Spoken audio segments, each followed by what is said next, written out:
Tudo começa com um encontro.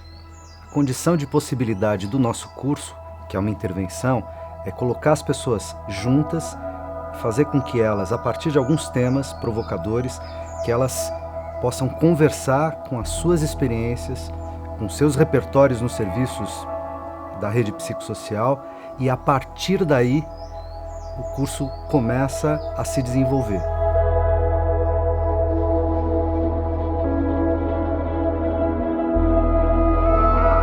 E agora essa questão da inteligência coletiva, na realidade, é uma surpresa, né? Não sei, para mim é. Desse tema eu nunca tinha ouvido, eu tô curiosa para saber o que é. Redes são fundamentais para que o trabalho possa acontecer na intersetorialidade, na integração com serviços. De fato, são as pessoas que se intercruzam que formam esses pontos de conexão. Porque a gente tem pouco recurso teórico ainda para trabalhar a rede, para formar a rede. A gente pode produzir redes que potencializam vida, né? A gente também pode fazer rede que captura. Que pode criar interlocuções, interrelações que possam transcender o meu universo de Tiradentes, que vá muito além. Isso é o que a gente poderia chamar de uma primeira etapa da inteligência coletiva. Um momento para ativar vínculos, produzir relações, gerar uma coesão no coletivo. A partir daí, as pessoas então podem começar a produzir coletivamente, produzir juntas, encontrar saídas, soluções, formas de elaboração conjuntas para determinados campos problemáticos. Eu era de OS, em OS acontece muito, né? Fulano saiu, né?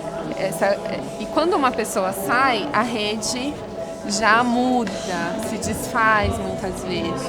Né? O serviço não pode depender da rede pessoa, mas também, a partir de uma coisa dessa, você pode conseguir entrar na instituição. Até que ponto a gente produz saúde, sendo que existe fila de espera, sendo que às vezes a gente não é tão acolhedor, muitas vezes, quando o usuário está na nossa frente. Uma instituição ela não está só adoecida, você também tem que potencializar a saúde que a instituição tem, porque são pessoas. Também é isso, o trabalho também pode ser produção de saúde. Nem sempre, mas para mim que trabalha com a organização desse curso, para mim esse momento está sendo mais saudável ever, ele está acontecendo. Hoje em dia as pessoas falam da dor, do sofrimento, já com o discurso científico. Eu sou bipolar, elas não conseguem descrever mais o sofrimento a partir de outro discurso. Essa atenção, ela é, na verdade, ampliação de repertório, ampliação de condições de dar respostas para a vida. E aí quem que faz isso? Faz o trabalhador de saúde, faz o dono da padaria, faz a professora da escola onde está o autista. E aí que entra a história do cuidado e não da cura, né? Sim. O problema é quando a gente acha que a resposta é sempre só essa, uma pílula dourada e imediata. Isso.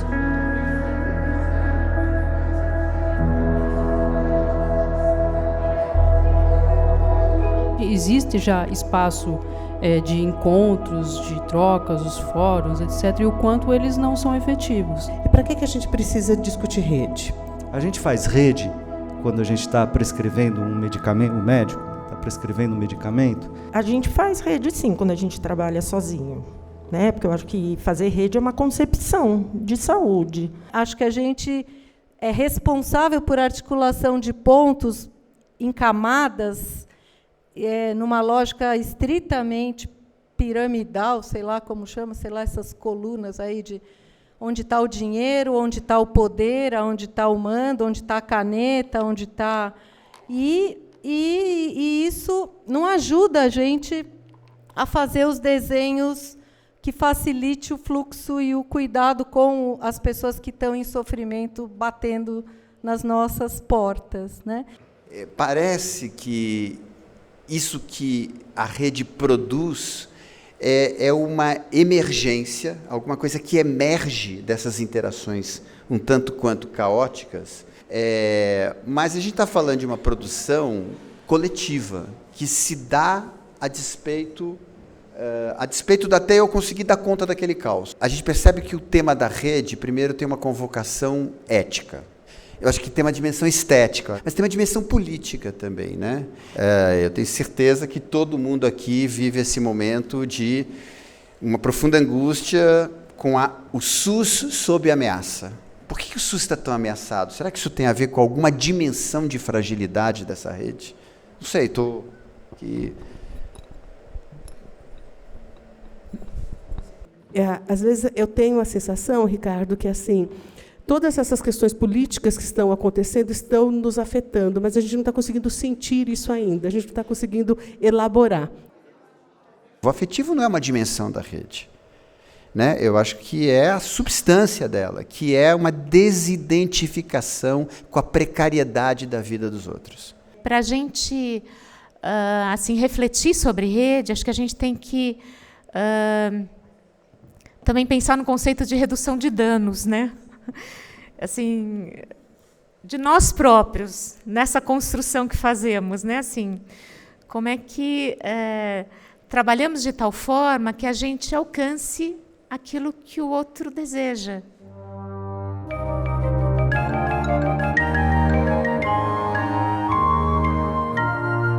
Vocês vão ver agora um vídeo de 20 minutos, esse primeiro disparador de uma reflexão em torno daquilo que fizemos no primeiro encontro. É como se a gente colocasse em análise não apenas os temas que estamos tratando, mas o modo como cada um de nós está tratando aquelas questões ao longo dos nossos encontros.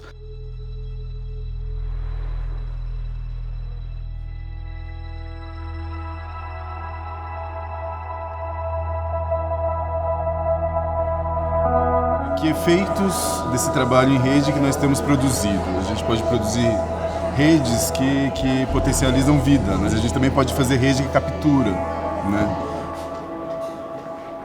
Mas eu fico pensando numa rede pronta, né? Disseram, mas a rede já está pronta, o que a gente veio discutir? Eu não sei se a rede está pronta. Dá para a gente pensar em que medida que o trabalho em rede exige que a gente esteja aberto para o caótico, né? Ou pelo menos para o inesperado. Não precisa ser só comentário de forma, pode ser comentário em relação aos conteúdos daquilo que a gente conseguiu pontuar no primeiro encontro, no Word Café. A vivência do curso me deu uma experiência onírica. Eu fiquei a semana inteira com as imagens e isso me atravessando como se eu estivesse num estado entre o sono e a vigília, a consciência, aquilo voltava.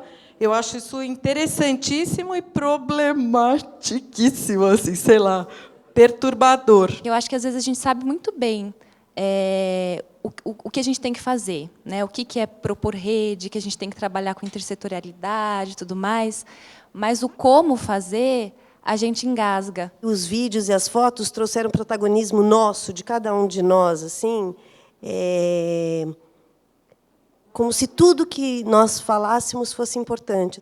Eu fiquei intrigada com a edição, me pegou, assim, porque você deixar coisas de fora, deixar coisas dentro. E como é que você faz essa escolha?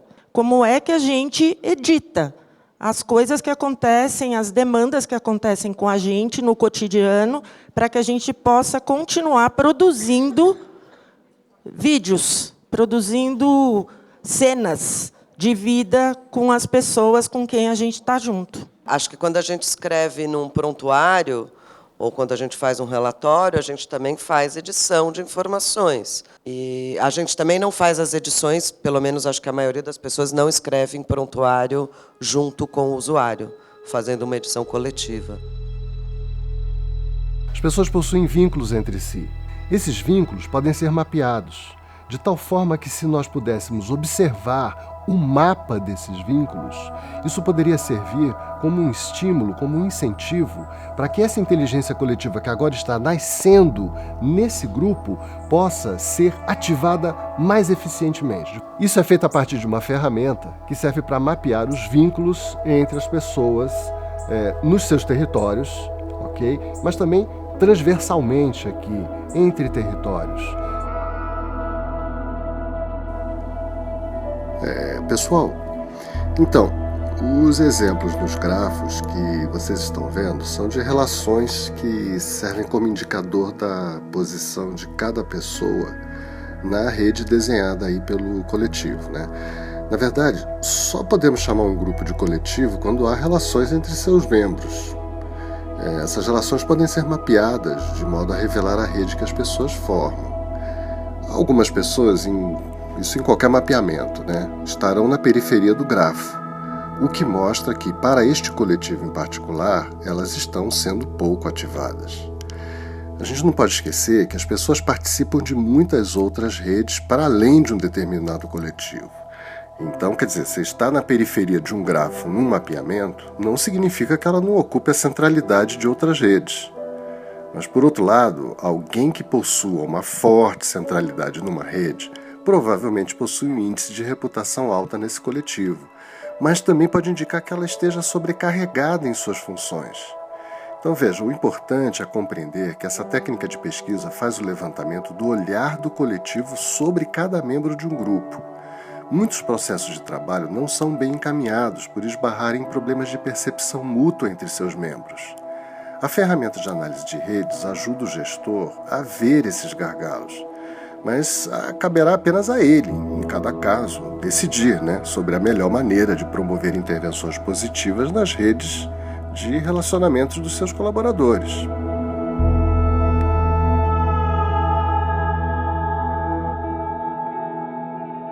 A gente pegou os dados de vocês e jogou num Google Map. Então, cada pontinho, cada alfinetinho desses aqui é um de vocês, dos que se inscreveram pelo formulário de inscrição. Aí, se a gente clica num alfinete qualquer... Eu sou a Cristina Tisses.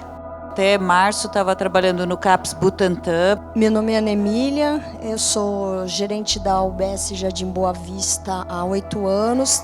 Estamos na divisa com o município de Cotia e Osasco, atendemos 20 mil pessoas. Da Zona Norte, na região do Mandaqui. Jabaquara, Penha. Da Zona Leste para Jabaquara, Vila Mariana. Ajudei a construir o CAPS 3 lá de São Bernardo. E depois fui trabalhar no SECO Chico Mendes. Eu sou coordenador no... Gestora do CAPS Adulto Casa Verde. Passei minha graduação toda dizendo que não queria trabalhar com criança, e aí vim para o CAPS Infantil. Também tem uma formação em flamenco. A gente faz muita coisa na prática e a gente não tem tempo para o teórico. São os grupos dos CAPS, os grupos das unidades, os grupos dos gerentes, o grupo da supervisão.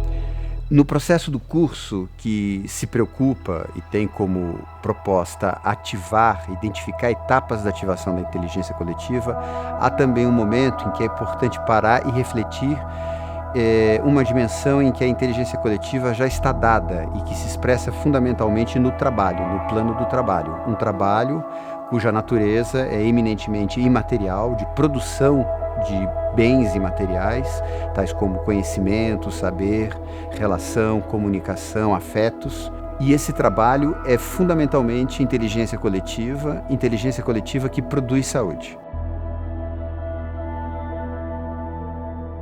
A definição de trabalho aqui, para a gente começar a conversar, trabalho se define como atividade humana ontocriativa. Onto, em grego, diz respeito ao ser, ao que existe, ao que é. E a gente está falando que o trabalho se define como atividade humana que cria existência, formas de existência, que cria ser. Então, ele produz aumento da força de existir ou diminui a força de existir. Então, aqui é a primeira confusão que a gente desfaz. A ideia de trabalho imaterial não quer dizer que o trabalho se desmaterializou. O trabalho continua, até certo ponto, a ser tripalium, a nos desgastar, a consumir nossa energia, a ser explorado. O que define a imaterialidade dele é o que ele produz. São os bens desse trabalho que são imateriais. Não há nada que eu possa fazer como trabalhador da saúde que entregue sem ser coprodução no encontro. A forma trabalho me distingue claramente como trabalhador da saúde do usuário da saúde. Mas, enquanto atividade ontocriativa humana, a rigor, só tem trabalhador da saúde. Eu acabei de definir o usuário como um tipo de trabalhador da saúde.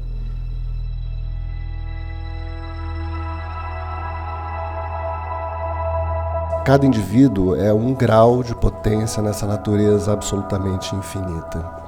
2 indivíduos, sempre em relação, produz-se entre eles alguma coisa, okay? E esse algo que se produz é aquilo sobre o que nós vamos conversar. que é a relação. Todo indivíduo, como grau de potência, ele tem um poder de afetar a um outro indivíduo e de ser afetado por outro indivíduo. Então, estamos aqui neste lugar, somos necessariamente afetados por esse lugar e por tudo que há aqui. Cada um de nós, como é absolutamente singular, pode afetar e ser afetado de uma certa maneira, que não tem necessariamente a ver com a do outro. Então, o ser afetado, apesar de ser uma passiva, não é, no português, ok, ser afetado, ele é tão poder quanto o afetar.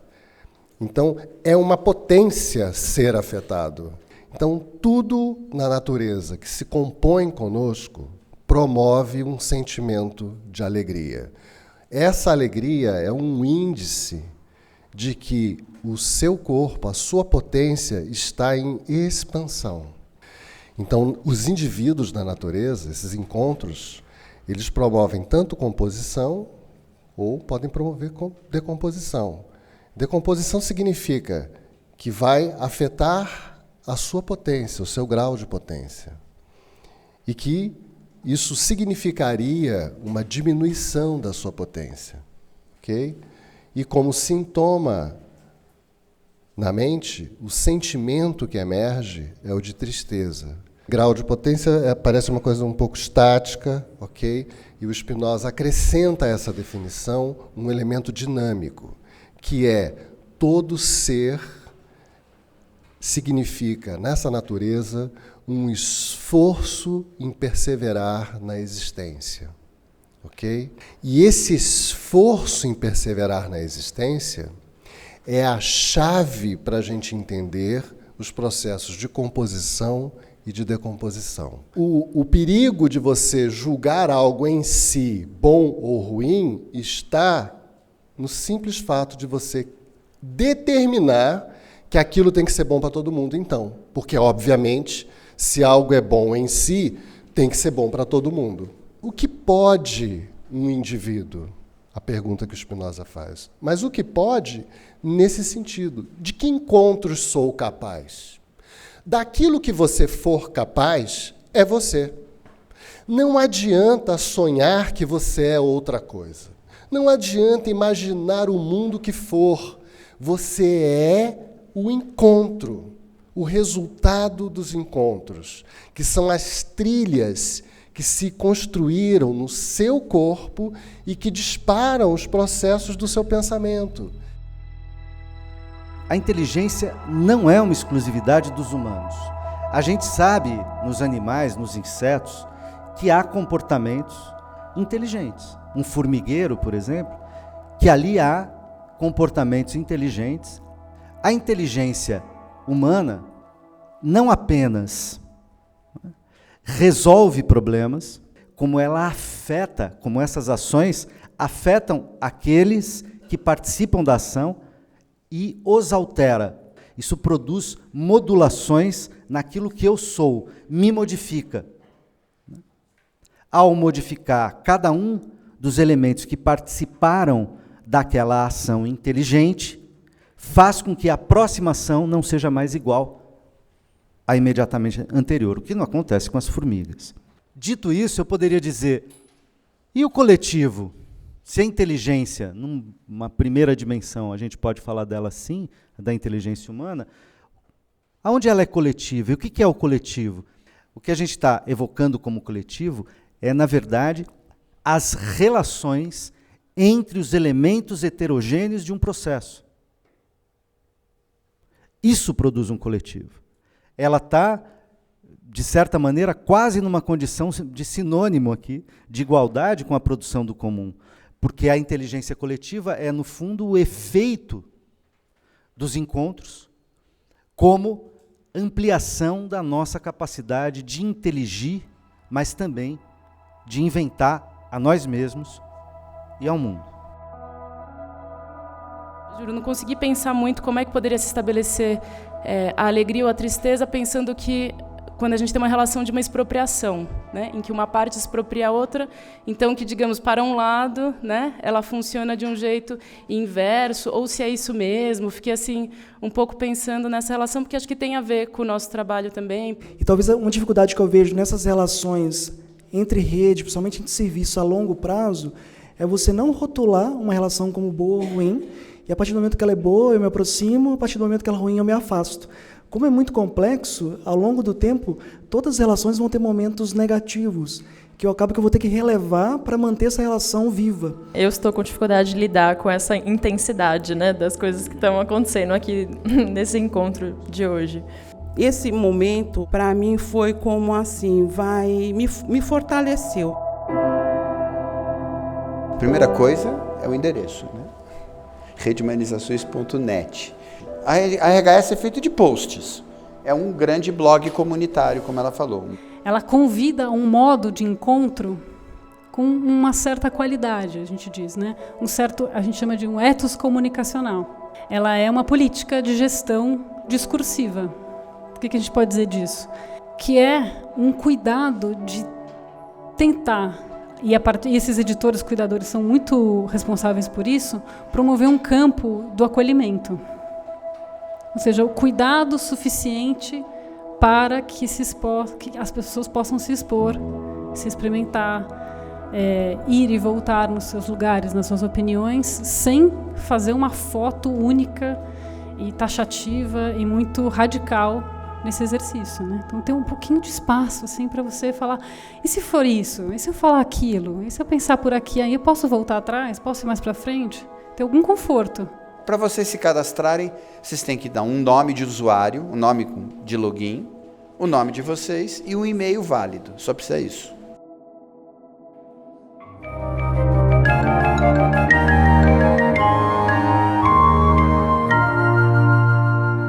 Bem-vindos ao nosso segundo encontro. Vocês vão ver agora um vídeo de 20 minutos, esse primeiro disparador de uma reflexão em torno daquilo que fizemos no primeiro encontro. A gente faz um relatório, a gente também faz edição de informações. E a gente também não faz as edições, pelo menos acho que a maioria das pessoas não escreve em prontuário junto com o usuário, fazendo uma edição coletiva. Como é que foi a relação com o vídeo aí? Acho valioso esse registro, né? A gente está num movimento tão efêmero da vida que as coisas vão se perdendo, né? Também, principalmente em relação à questão do SUS, assim. Hoje a gente acordou com algumas notícias, eu estou trabalhando isso lá com os conselhos, e a gente está levando uma atrás do outro. A gente vai até perdendo um pouco do que são os ataques ao SUS, do que a gente está vivendo, para onde a gente vai, e a gente acaba ficando um pouco sem memória e sem rumo, né? Então, eu acho que o vídeo ajuda a gente também a dar um rumo, da gente poder reconstruir de onde a gente parou. Porque, às vezes, o dia inteiro a gente acaba ficando um pouco cansado, e quando retoma alguns pontos importantes, né, você destaca algumas questões e aquilo afeta de outra maneira. A colega fala de edição de vídeo, eu acho que em alguns momentos a gente acaba editando também, né? Alguns pedaços se perdem, alguns ficam, e essa retomada que vocês fizeram hoje, acho que dá um novo gás. Bom, acho que eu falei praticamente desses assuntos o final de semana inteiro, quem esteve comigo aguentou. E acho que hoje foi muito legal, porque daí você percebe que essa memória acaba funcionando mesmo como um resumo, como uma sinopse, e aí vai destacando alguns pontos importantes aonde você pode se ancorar para lembrar daquilo. As dobras que a gente está fazendo aqui funcionam um pouco como essa possibilidade de retorno, de flexão ou de inflexão sobre a gente mesmo. Seguimos na manhã entrando na oficina de mídia tática, que é colocar vocês para fazerem coisas mesmo que vocês achem que vocês não sabem fazer.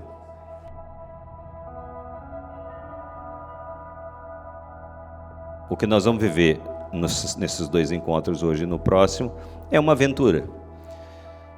Uma aventura dentro do audiovisual. O que eu proponho e convoco vocês é, vamos brincar junto disso. Nada aqui precisa ser definitivo, nada aqui tem errado e certo.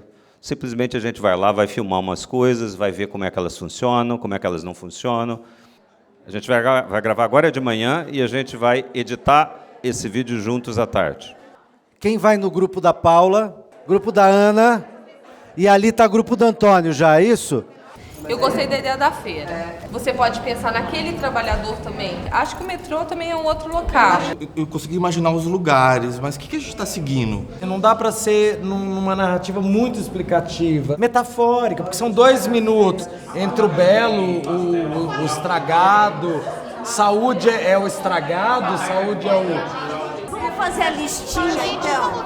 Vamos fazer uma listinha lá, a listinha do que a gente vai fazer, então. A gente é brasileiro, mas a maioria de nós tem origens, né, na imigração também. Como tem o Museu da Imigração aqui pertinho, né? Eu acho que é Rua Barra Funda, não sei com que esquina. A ideia é que a gente está andando no bairro e que a gente, de repente, descobre um museu do imigrante. Não necessariamente precisa ser a nossa história. Posso contar como sendo a minha como ator, né? É uma outra opção também que a gente pode pensar.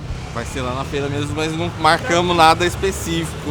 Então há uma chance da gente se perder, por isso que a gente está esperando o cameraman ali. Olha aqui. Salada, R$2 aqui, ó. Tá na hora da barraca da chefa. Aqui na parte de fora. Eu não... Eu acho que não, ali aquele muro ali, gente. A gente vai fazer. Sou brasileiro, sou descendente, meus avós são de origem africana. A gente vai filmar várias pessoas, então a gente escolheu a feira, escolhemos uma casa de massa, né, e o Teatro São Pedro, para falar um pouco de cultura.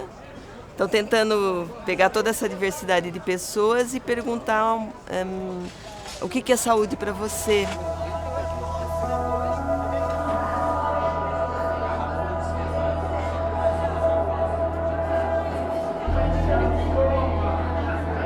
Intervir coletivamente para ativar a inteligência coletiva passa necessariamente pela comunicação.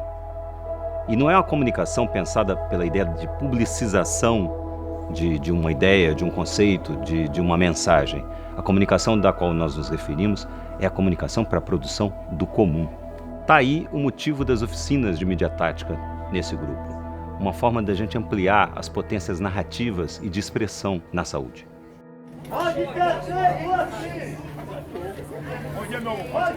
Pega 3 por 10 aí, vai. Você pegou o pastel? Chegou o salário boa, menino. Pessoas indo. Algumas trabalhando, outras catando. Encontro, desencontro. Trabalho, consumo, restos, para onde vão? Uau, hein? 1 minutinho e 10 segundos, em 12 segundos, não é louco? E ao mesmo tempo não é louco que um grupo que se encontrou agora, né, em parte se encontrou agora com uma proposta que não sabia, com alguns leads apenas, foi para a rua e trouxe um material desse, não tem nem o que comentar, né? Acho que foi muito legal. A escolha da feira foi bem correta, bem assertiva mesmo. A ideia era, vamos tentar pegar as imagens e depois a gente joga um texto. E a maneira com que ficou compacto ficou muito bom, gostei muito. E acho que o mais especial é que foi realmente um trabalho coletivo. Então eu brinquei que era um captador de imagem e 20 diretores. Porque todos, né, assim dizia, tem uma cena aqui. Então todo mundo também captava. De algum modo, todo mundo olhava para um momento e via uma situação muito singular. Estreiei, né, como diretora de imagem. Olha, me reencontrei, viu, gente? De verdade. Foi muito interessante essa coisa da interação com as pessoas, né? Especialmente com o pessoal que estava vendendo na feira. Eles ficaram, assim, participaram muito. Acho que eles se mobilizaram com a situação. Nosso próximo encontro é daqui 15 dias, certo? E nesses 15 dias a gente tem uma tarefa de casa. Vocês encontrarem dentro dos seus territórios ao menos um ponto de saúde e fazer um vídeo sobre esse um ponto. É preciso lembrar o seguinte, a gente espera esses vídeos editados dessa vez. A Casa Amarela. Já foi até a Prefeitura de Santo Amaro. Santo Amaro. O lugar onde as pessoas estão sempre de passagem. O que você acha que essa atividade ajuda na sua vida, na sua saúde? Não só na minha vida, mas na vida de todos os pacientes que estão conseguindo sair do uso de droga e outras A mesma tinta que sai de meus ferimentos, a mesma tinta que desejo ver saindo de corpos inocentes. Essa dificuldade da gente se expor, né, e ser visto, eu fiquei preocupada hoje quando foi passar o meu filme, né? Falei, ai, que vergonha, né? Fiquei preocupada com isso, mas foi muito gostoso ver as outras pessoas vendo o meu vídeo, porque é como uma sensação de ser reconhecida, né? Essa questão de pertencimento, né? De estar no grupo e poder se mostrar para as pessoas, né? Tem um lado muito bom disso. Eu achei ótimo você trazer isso, porque eu tive exatamente esse sentimento de vergonha. Eu falei, mas eu vou pôr isso para quem ver?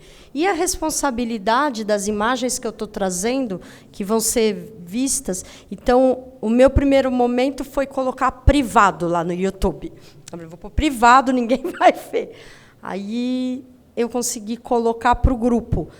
Ao você convocar a expressão do outro, aqui ele amplia a sua capacidade expressiva, aquilo, como a narrativa tem sempre uma referência a uma experiência, você convocar a narrativa, convoca, na verdade, a releitura da própria experiência.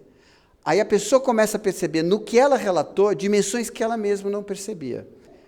A questão toda é, o que é que essa troca e essa escavação das narrativas coletivas produzindo impacta na prática. É muito legal a gente poder ter visto aqui, né, ao passar os vídeos, o quanto vocês entrarem em contato com a produção de vocês ativa a potência, pessoalmente e coletivamente. E surpreendeu a qualidade dos vídeos que foram produzidos por essa turma. Isso prova que o repertório que cada um traz é suficiente para se comunicar. E também mostra que os dispositivos de mídia tática são potentes e não são complicados de trabalhar. Eu queria lembrar a vocês, por exemplo, que de 2013 para cá, com o fenômeno dos movimentos sociais nas ruas e as manifestações, surgiu vamos dizer, uma forma de comunicação relativamente nova para nós, mas que não era tão nova no mundo. Que é essa coisa curiosa de jovens irem para as ruas com o celular na mão e captarem, gravarem ou transmitirem ao vivo uma manifestação de dentro dela. É sem edição, sem qualquer tipo de mediação mais elaborada ou estruturada, é pura presença. Intimamente eu vou dizer que esse era o desejo mais forte que eu tinha aqui dentro, que as pessoas percebessem que estão engajadas numa produção coletiva. Então, eu gostaria que cada um de vocês falasse do projeto de vocês, se tem uma ideia ou não. A gente tem um monte de material, mas também não sei direito como é que a gente vai dar conta disso. Então, eu acho que assim, o meu é o da Horta das Corujas, né? A horta fica na Vila Madalena. E como eu conhecia já a horta, acho que a ideia um pouco era passar por essa possibilidade, um espaço de produção do comum que emana ali da comunidade mesmo. Então eu sei lá, focaria agora da gente pensar praticamente se vamos fazer transversais, né? Eu acho que poderia ser talvez mais enriquecedor se a gente fizesse transversalmente ou com outros territórios, mas eu fico pensando como é que fica essa dinâmica no dia a dia da gente, com N tarefas. Então, não é só porque é difícil juntar todo mundo, eu acho que perde uma pluralidade de importância. Eu acho que esse grupo pode ser um apoiador uns dos outros, assim, pra gente ajudar um ao outro a desenvolver melhor a sua ideia e o seu desejo. Tem uma delicadeza nesse vídeo, né? Que é a questão de você estar trabalhando com menor. Você pretende ouvi-los ou colocá-los no vídeo? Na verdade, assim, essa semana, um resultado do Tamo Junto foi um sarau, muito legal. Um sarau feito numa das escolas com uma oficineira do CAPS-AD, que é poetisa e que participa do sarau, que foi feito... Oi? Com os alunos. Com os alunos. Eu ia lá filmar. Se você não vai mostrar as crianças, você não tem as crianças como imagens. Então, você passa a ter o quê de imagens? Talvez reunião de professores. E a gente ficou pensando como a gente conseguia discutir, esgarçar um pouquinho essa discussão da acessibilidade para pensar no acesso. E aí a gente pensou em fazer um vídeo que colocasse um pouco, apontasse um pouco para essa questão, né, com a fala um pouco dessas pessoas que circulam por ali. A gente gravou em 3 máquinas, entendeu? Na minha tinham 37 minutos de filme. Mas vai ser difícil se virar 2 minutos. Se a gente puder pensar qual o foco da história antes, na pré-produção, na pós-produção, vai ser muito mais tranquilo. A gente fez isso, pensou uma sequência lógica para formar um filme. Só que para conseguir fazer isso ficar com nexo, é muito difícil em 2 minutos.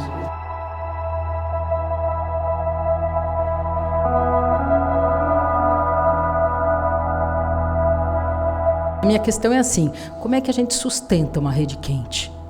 Uma das formas de manter, que é aquilo que a gente falava na primeira parte aqui quando comentava os vídeos, é ser capaz de colocar em análise o trabalho permanentemente. Isso é uma forma de aquecer uma rede ou de mantê-la quente. Ou seja, é problematizar aquilo que a gente faz. Os vídeos atuam no campo discursivo. Eles atuam na rede poderosa discursiva que dobra as coisas para um lado ou para outro, porque é aí que as novas governamentalidades se dão. É no campo do discurso e das condutas, a conduta como deriva do discurso. O que se chama de mídia tática, na verdade. Mídia tática por quê? Porque a construção de uma mensagem audiovisual é construir um campo imediatamente de desejo, de sentimento, de afeto.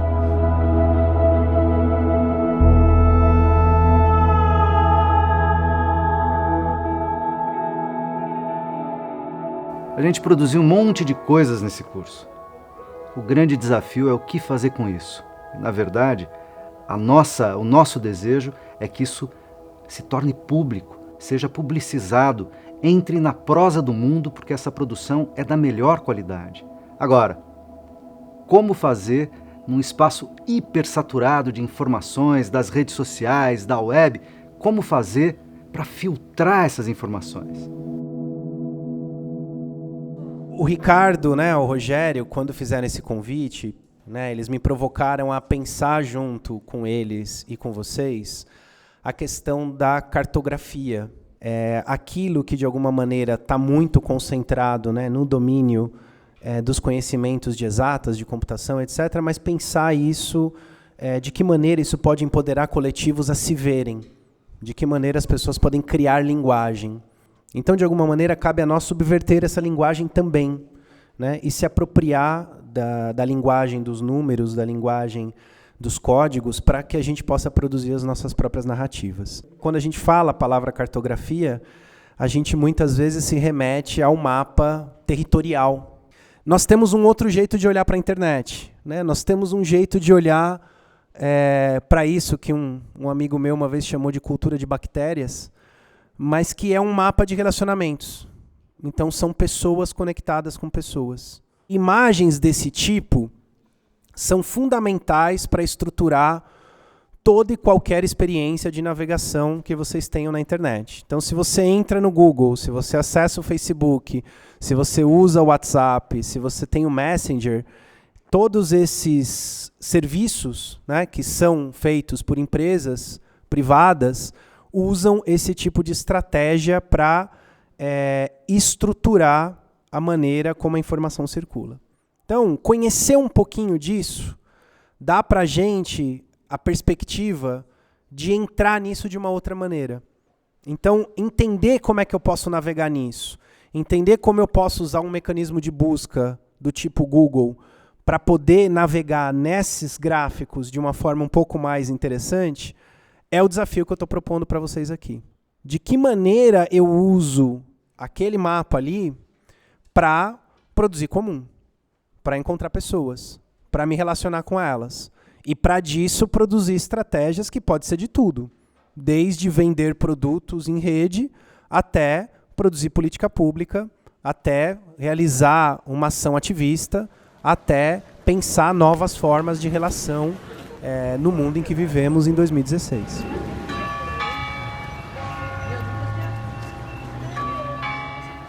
No processo do curso, achamos também importante abri-lo para um diálogo com experiências externas ao próprio grupo, experiências que pudessem dialogar com a gestão pública na área de atenção psicossocial no município de São Paulo. O convite foi abrir um diálogo com a experiência da Política Nacional de Humanização, enquanto uma política que experimentou radicalmente uma abertura ao fora da política pública, e em especial a experimentação de acoplar uma política pública a uma rede social aberta, que é a experiência da Rede HumanizaSUS, enquanto tentativa de produção de uma política pública distribuída em rede, ativadora imediatamente de uma inteligência coletiva.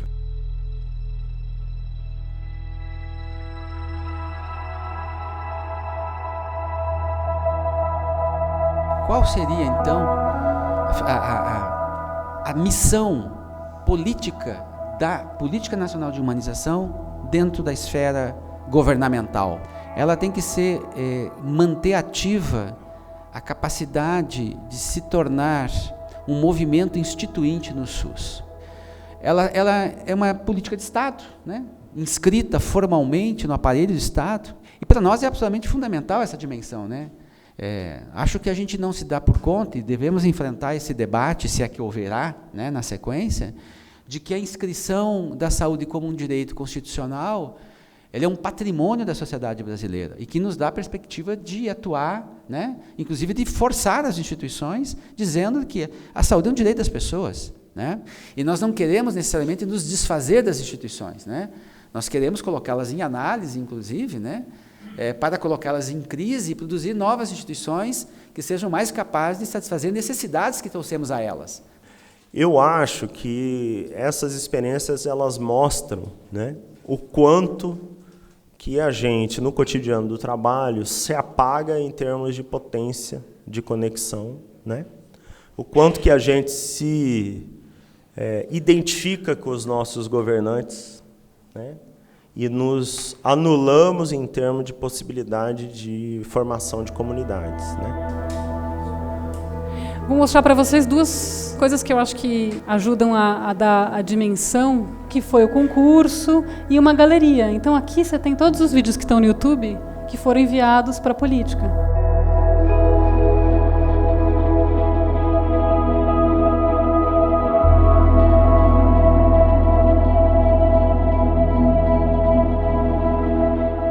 O olhar que cada um teve para olhar para o seu território e escolher aquilo que vai filmar em 5 minutos para relatar uma experiência como essa, eu acho que esse é o olhar mais emancipador, assim, porque a gente sabe, até pela nossa experiência de ter que narrar a nossa própria prática, que quando a gente precisa narrar a nossa própria prática, não precisa dar nome, não alguém dá nome para nós, né?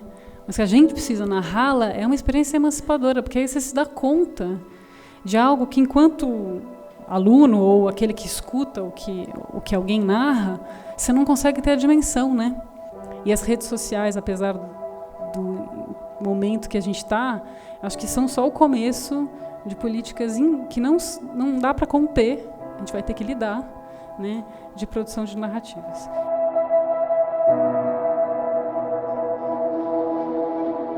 O desafio de produção de redes e de uma inteligência coletiva, na verdade, é esse movimento de resistência ou de se reapropriar do direito a uma vida comum. O que a gente está falando é da ideia de que o resistir às forças da máquina em nós, porque eu volto a dizer, o maior problema não era estar na máquina, o maior problema é a máquina estar em nós. Contam que o Dorival Caymmi tinha um grande apreço pelo inacabamento. Inacabamento, né? Que tem canções que ele demorou 5 anos para concluí-las. E ele fazia show, cantava, e faltava um verso naquele negócio, e de repente alguém dizia para ele, mas Dorival, lá, presta atenção, lá onde... Por que você não coloca assim esse verso? Eu acho que nós temos um apreço enorme pelo acabamento, não é? A gente quer fazer, a gente quer terminar. E por que o artista se coloca no lugar do inacabamento? Porque o inacabamento, para quem faz, é a própria ideia, o acabamento, para quem faz, é a própria ideia da morte. Quando a gente junta um conhecimento compartilhado entre as pessoas, numa equipe, numa história de uma casa que funciona de um jeito, Eu acho que se vierem consignas muito avessas a isso, o que nos resta é a gente continuar discutindo nos espaços que é possível, a gente continuar trabalhando do jeito que a gente aprendeu.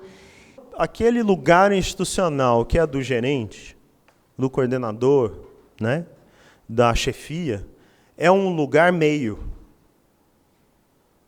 Então, esse é o lugar onde há uma identidade entre, né, uma colagem entre o papel do sujeito social gestor e do sujeito social trabalhador.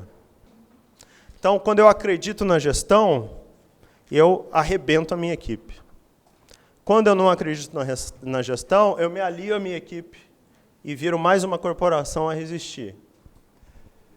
Acredito que essas duas saídas, elas não são autenticamente saídas que mostram algo diferente. E as saídas que vão, então, constituir relações mais equânimes, né, que vão constituir relações mais colaborativas, elas são muito difíceis.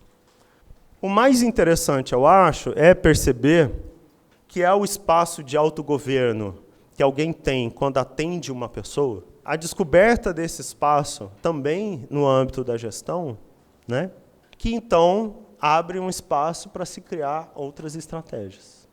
A ousadia é colocar as práticas de cuidado em discussão, entre nós e com os usuários e suas redes. Nós acessamos milhões de pessoas cotidianamente. Portanto, repensar a gestão dos nossos serviços, recompor o trabalho. Se o trabalho é ontogenético, nos constitui como homens e mulheres, mexer no trabalho mexe nas nossas subjetividades. Por isso que é tão difícil. Conversação é assim, vai e vem. Num determinado momento, voltar a fazer uma dobra para a própria experiência da rede psicossocial do município de São Paulo. Vários gestores atuais que já tiveram na rede trouxeram experiências e colocaram essas experiências em debate, inclusive com destaque para os SECOs. Primeiro, assim, acho que eu fiquei muito contente quando eu vi a proposta do grupo para discutir rede a partir das experiências do município, duas experiências que eu participei profundamente, desde a construção até o acompanhamento e que marcaram minha vida como funcionária dessa Secretaria Municipal de Saúde, né?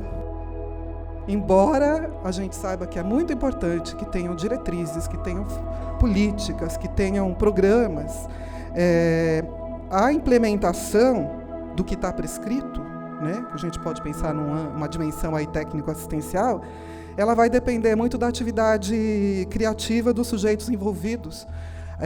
A gente precisa de várias questões infraestruturais, mas assim, quem vai dar formato e trabalhar com isso são os trabalhadores a partir das suas atividades, dessa atividade criativa, né? E isso requer elaboração e ajuste de concepções entre o que está prescrito e entre o que é o trabalho em ato realizado coletivamente. Um dos autores aí que a gente sempre utiliza muito é o Dejur, muita gente conhece, e ele tem um jeito interessante de pensar que, para preencher essa lacuna entre o que é o previsto, entre o prescrito e o real, é o trabalho. O nosso trabalho é preencher essa lacuna. Mas, para preencher essa lacuna, não tem nada previsto antecipadamente, né? Então, que o caminho a ser percorrido entre o prescrito e o real deve ser, a cada momento, inventado ou descoberto pelo sujeito que trabalha. Queria até começar a falar do SECO, né? Acho que ele foi um dos dispositivos que reencantou a reforma psiquiátrica na cidade de São Paulo.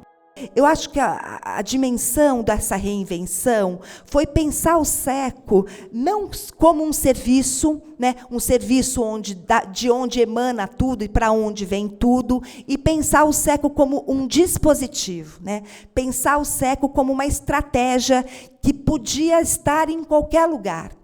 A gente foi fazendo um dispositivo em que as oficinas, elas não eram mais laboratório de experimentação, elas eram mesmo a própria produção, né, da rádio, por exemplo. Ela não era uma oficina que produzia que gravava uma rádio, ela produzia uma rádio comunitária. Como fazer juntos? Redes, para mim, são ativadas fundamentalmente pelo desejo de fazer junto. O SECO, ele é um convite, fundamentalmente, a esse desejo, um convite. E um convite a desalojar olhares. Para fazer junto, eu preciso desalojar o olhar acostumado. O olhar acostumado na saúde é o agrupamento nosológico. É a história que, quando se para pensar a história... você sabe a história desse sujeito? Sim, eu sei a história. Ele começou a sentir esse mal-estar em tal época. Ou seja, a história é a história do sintoma, ela não é a história do sujeito. Porque é muito difícil, porque estamos com o olhar acostumado, o ouvido acostumado para essa dimensão. O SECO nos empresta também, para pensar esse trabalho, na certeza de uma incompletude. Essa incompletude de uma única perspectiva do olhar. Eu vou lançar algumas questões aqui que não necessariamente precisam ser respondidas, mas para a gente ativar novas perguntas aí no público, e vou ser muito sintética para a gente poder conversar. Então, como incluir o improvável num contexto conjuntural, né, como a gente vive hoje? Como ocupar o Estado sem deixar que o Estado nos ocupe? Esse curso foi capaz de produzir um coletivo ativador de redes? Como dar continuidade ao que foi disparado aqui, nesse percurso? Não, então, acho que também é um presente, boas presenças aqui com a gente, né? Então, muito bom estar com as pessoas. E aí eu fui lembrando tantas coisas da Cris lá no SECO Chico Mendes, e o curso de Laban, que tinha lá naquele casarão bonito. Toda uma história viva que a gente, às vezes, não vai colhendo e não vai também documentando, né? Mas fica na nossa cabeça e no nosso coração, não é? De formas muito vivas. Então, esse curso, para mim, já transformou uma coisa que era de uma fobia profunda da tecnologia, de uma resistência, a um gosto. Engraçado que a fala da Cecília, eu falei, nossa, que bom que eu estou aqui, e eu não sei o que eu consigo levar daqui para uma roda que vai ter com a minha equipe a semana que vem, onde a gente vai pensar o sentido das oficinas, o sentido dos projetos muito mais abrangentes que uma oficina, né? O sentido do território. Então, como que a gente faz esse encontro não ser só a cada 15 dias e que vai acabar daqui a o seu penúltimo? Agora eu estou experimentando isso do lugar que tem quem está na gestão, porque antes eu estava no lugar de trabalhadora, que é o encontro que espera do outro a resolução das coisas, né? O quanto pode ser um encontro de dizer, olha, não sei como lidar com isso, e a gente pode tentar construir junto. Para mim, é por isso que eu fico pensando na questão do coletivo, da rede, porque é alguém que vai segurar, é o outro, e é essa construção solidária, né? A solidariedade, construir a liga com o outro, vai nesse sentido, porque eu me sinto assim protegida, se eu puder experimentar o que está acontecendo. O SECO, ele fez em mim o que certamente fez na saúde no município de São Paulo. Ele trouxe a perspectiva de perceber que tudo precisa ser feito coletivamente. Tem uma galera aí que chegou nos concursos, inventando serviço, podendo produzir, criar coisas inéditas do jeito deles, com outra cara. Com outra cara, com outro jeito, com outra maneira de ser. E eu acho que isso não se perde. Isso não se perde. Que assim, né, uma coisa que a gente conversa muito aqui na Jovem Guarda do SUS, né, como a gente brinca, né, Eu não consigo me imaginar, nem eu, nem nenhuma dos meus colegas, enfim, que entraram agora, é completamente inviável se imaginar trabalhando no mesmo lugar 20, 30 anos. Eu estou há 23 anos na prefeitura, já vou começar a fala assim, né? Mas eu não trabalho no mesmo lugar. Eu trabalhei em muitos lugares. O desafio e o novo, ele está sempre dado. Resta saber se eu vou pular para dentro do trem ou se eu vou esperar ele passar e vou me lamentar de que, puxa, não fiz história, né? Acho que é isso. Acho que é bom a gente fazer história e contar com os amites, todos que fazem junto com a gente. Tem uma rede muito potente para fazer isso.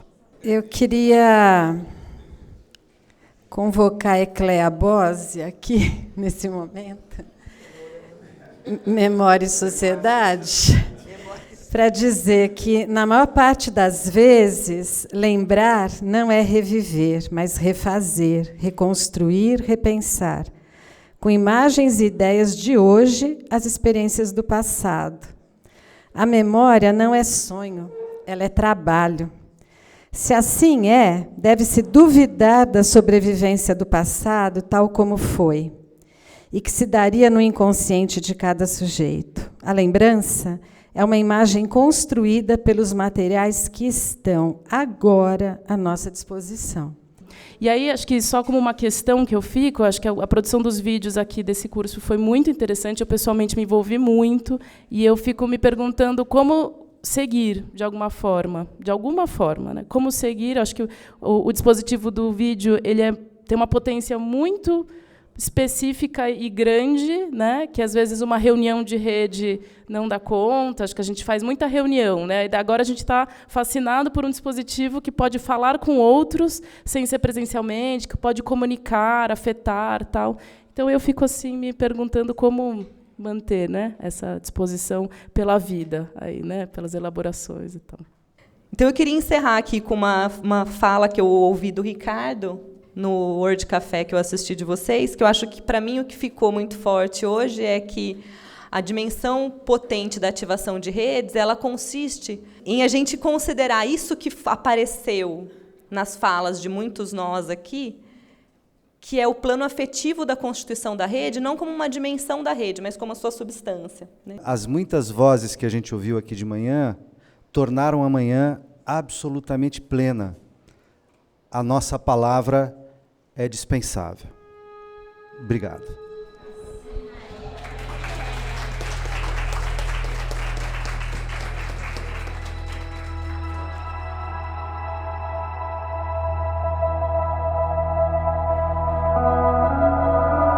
A gente abre o dia de hoje rodando o documentário que a gente fez ao longo dos nossos últimos 7 encontros.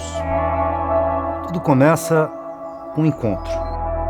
O que nós vamos viver nesses 2 encontros hoje e no próximo é uma aventura.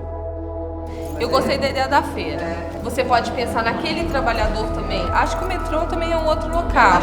Eu consegui imaginar os lugares, mas o que a gente está seguindo? A ideia era, vamos tentar pegar as imagens e depois a gente joga um texto. Eu fiquei preocupada hoje, quando foi passar o meu filme, né? Falei, ai, que vergonha, né? Então esse curso, para mim, já transformou uma coisa que era de uma fobia profunda da tecnologia, de uma resistência a um gosto.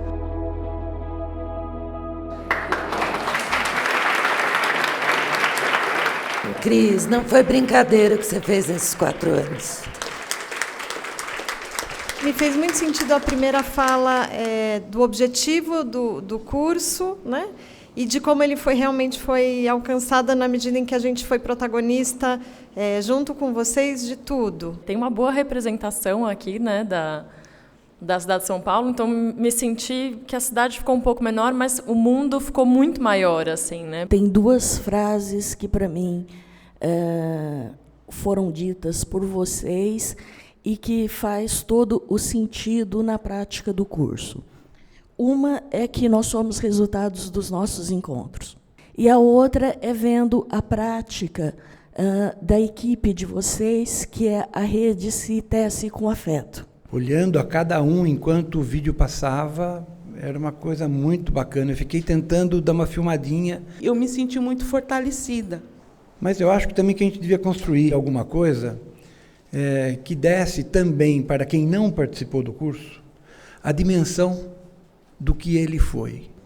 Eu acho que eu retomei um pouco a dimensão do quanto que a questão do audiovisual é importante. É quando você se apropria dessa ferramenta, quando você começa a trabalhar com audiovisual e você começa a perceber o quanto as pessoas podem ser afetadas com aquilo que você produz e o quanto você também se afeta, tanto produzindo, eu acho que, e tanto vendo o que está sendo produzido. Eu fico imaginando em que medida que a gente consegue compartilhar essas ferramentas com eles, né, para além de fazer para eles, fazer com eles também e poder registrar, fazer narrativas que vão ser contra-hegemônicas, né, que vão derrubar uma narrativa tão chapada que está aí, que a gente é tão contaminado por elas, e mostrar que não existe um consenso, ou mostrar a heterogeneidade dessas nossas experiências. A gente não está na Veja, nem na Isto É, nem no Estadão, e nem estaremos, e cada vez menos estaremos. Eu fico pensando, como é que a gente vai repensar agora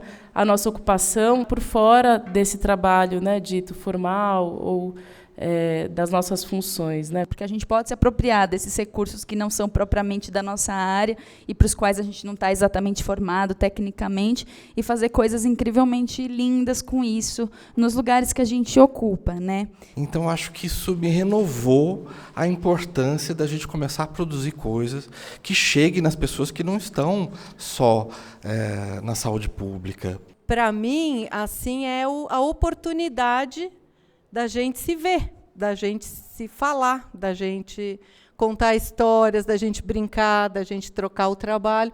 E a possibilidade de ver as coisas de um outro ângulo tira as resistências. A gente ressignifica algumas coisas e vai para frente. Eu falei, puxa, perdi tanta oportunidade de falar, em tantos momentos que eu me senti instigada, né? E daí eu apareço várias vezes em silêncio, eu falo, puxa, eu podia ter falado. E realmente me veio isso, né? Que acho que essa oportunidade das pessoas se colocarem, né? Se expressarem, mais do que o se expor. Eu acho que essa é a questão, né? Ouvindo vocês, né? E, enfim, eu só queria dizer que assim, que a experiência estética realmente é transformadora. Que acho que quando a gente fala da estética do curso, no formato de um curso diferente, né, acho que esse formato de que é um curso construído junto para presentear. O que acontecia aqui esteve comigo para além daqui. Eu acho que essa é uma das coisas mais bonitas que pode acontecer. Acho que isso é para a gente pôr em análise as nossas práticas e poder voltar para a região, e se não for para fazer vídeo e nos filmar, que a gente possa, no mínimo, pôr um espelho e se olhar e falar, vamos melhorar, né?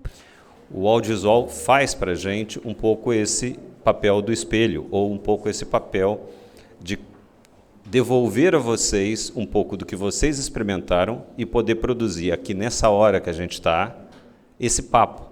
Para nós é quase consequência imediata imaginar que uma hora vocês vão fazer uso dessas mesmas metodologias junto com os usuários. Até porque, como diz o Ricardo, esses usuários também são trabalhadores de saúde. Então eu queria encerrar isso dizendo o seguinte: ocupar o lugar do governo na máquina do Estado e ocupar outros lugares que nos governam, como a grande mídia. Não é pouco isso, né? E então eu também conto essa história como quem diz assim, olha, vale a pena, é produzir documento, e produzir documento público, que eu acho que talvez seja um pouco um dos convites para a nossa parte da tarde.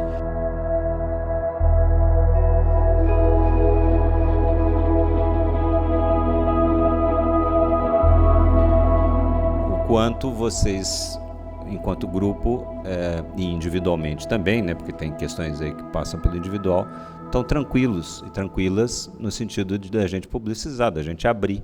Nós estamos com uma questão com o nosso vídeo, porque a gente fez um vídeo sobre pessoas em situação de rua e pegou depoimentos das pessoas em situação de rua que estavam na nosso UA. Eu estou fazendo com esse grupo de crianças, agora tem um outro vídeo saindo, de uma outra historinha lá. Dessas crianças eu não me sinto confortável de publicar, porque a gente não pediu, são várias famílias, algumas delas nem estão mais no CAPS.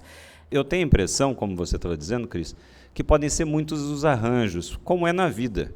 dependendo das pessoas que estão aparecendo, você vai fazer arranjos que são mais ou menos flexíveis de acordo com o que é possível no campo ético, né? E lembrando só que, em alguns casos, especialmente no caso das crianças, né, esses arranjos não podem ser feitos só com as crianças, embora elas devam estar no arranjo, né? Porque elas não são responsáveis por si, e aí sim volta para o campo, né, do direito formal. E é interessante, porque para alguns desses problemas que estão aparecendo aqui, algumas pessoas encontraram soluções. Entre o público e o privado, talvez exista o campo do legítimo. Não importa, não me interessa se é público ou privado, é legítimo. Então, assim, é ponto de luta. Então, tirar do obscuro, tirar do lugar que está escondido, do Veracruz, tirar de onde for e trazer para a existência. Ele vai fazer com denúncia, mas ele tem que se preocupar em fazer de muitas outras maneiras, porque as vidas não podem se legitimar apenas a partir da denúncia. Eu estou achando que, depois de tudo isso, de fato, a proposta da Mila possa ser um passo imediato a gente dar. Constituir um grupo fechado no Facebook, compartilhar os vídeos e a gente poder fazer uma curadoria coletiva, porque, na verdade, é a ideia de que as interações uns nas postagens dos outros é que vão produzindo um efeito curatorial. Para eu não ficar com a pecha de que sou aquele que diz que não está acabando assim, eu vou dizer que acabou.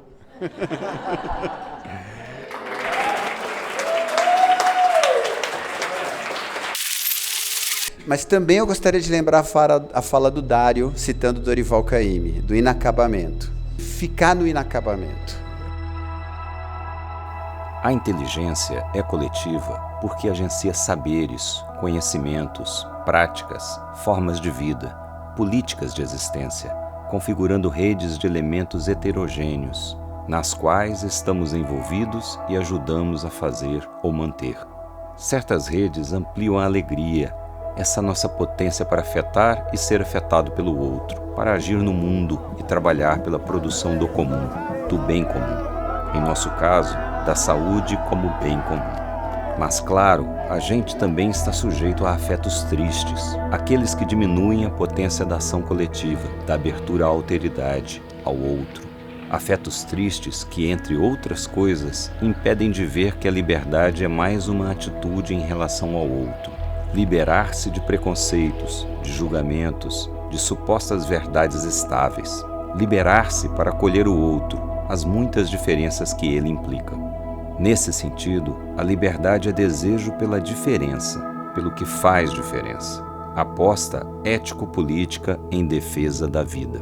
A produção de saúde é uma das expressões mais radicais dessa aposta. A gente viu isso aqui, em ato.